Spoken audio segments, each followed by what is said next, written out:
Guys, we're having a dinner kasi katatapos lang namin maglinis ng Jingjing. Tatlong burger to. Anong klaseng burger to? All chicken? O may beef? May beef? All chicken. All chicken. Tapos apat na chips. Tapos apat na burger din. Apat na deep fried na pineapple. Tapos kumuha lang kami ng rice. Tapos ito yung sauce nila. Sabi nila, ito daw yung malapit na kalasa ng fried chicken ng Jollibee. Meron kang sauce. So, ayun. Tikman na natin kung totoo.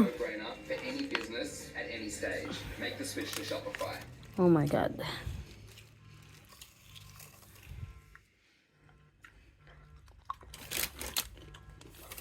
Sarap. Oo nga, hindi siya malayo.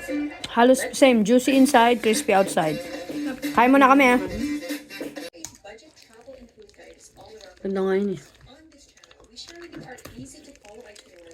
Deserve namin kumain na marami. Kasi naglinis kami. Kahit ang tataba mo yun. Top.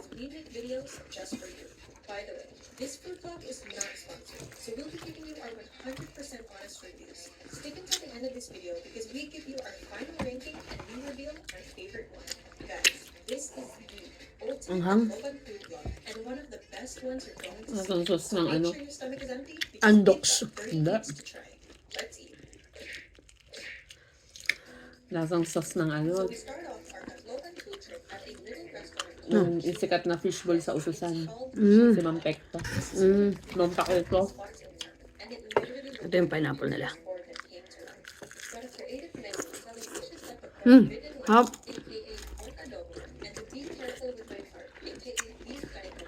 This place is seriously super cute, but the question is the food any good?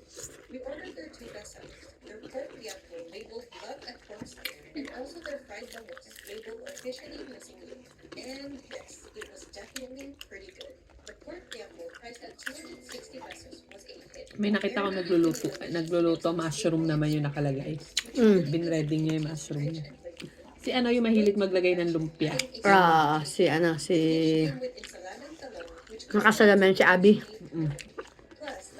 Hop. Yung mushroom, ginanyan niya.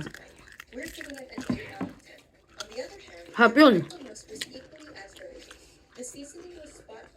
Guys, promise, di kayo magsisisi pag nag-order kayo ng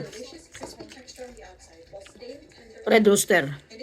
Hawig na hawig siya ng Jollibee. Pero syempre, iba pa rin. Ang Jollibee.